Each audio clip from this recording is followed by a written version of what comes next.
নাম দেওয়া হয়েছে চাঁদ তারার গুঞ্জন। বেশ ভালোই লেগেছে। প্রথম প্রোগ্রামের নামটা খুব পছন্দ হয়েছে। শুরুটা হয়েছে দারুণভাবে।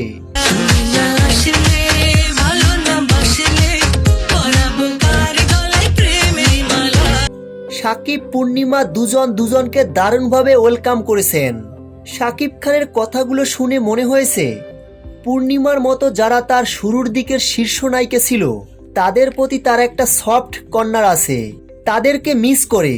সাকিব পূর্ণিমার বিজ্ঞাপনে ভালো জুটি হয়ে সিনেমায় কেন মনে রাখার মতো জুটিতে পরিণত হলো না, সেটা নিয়ে তাদের দুজনেরই আক্ষেপ ফুটে উঠেছে। পপুলার সেকেন্ড লিড জুটি হিসেবে থাকতে হয়েছে তাদের, কিন্তু যখন প্রধান জুটি হয়েছে তাদের মনে রাখার মতো ছবি ততটা হয়নি।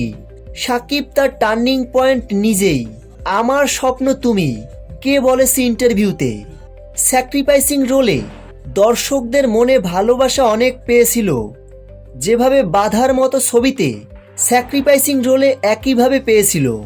আরেকটি বিষয় ভালো লেগেছে, রাজ্জাক, আলমগীর, জাফর ইকবাল থেকে শুরু করে মান্না, সালমান শাহ, রিয়াজ সবাইকে সম্মান করে কথা বলেছেন।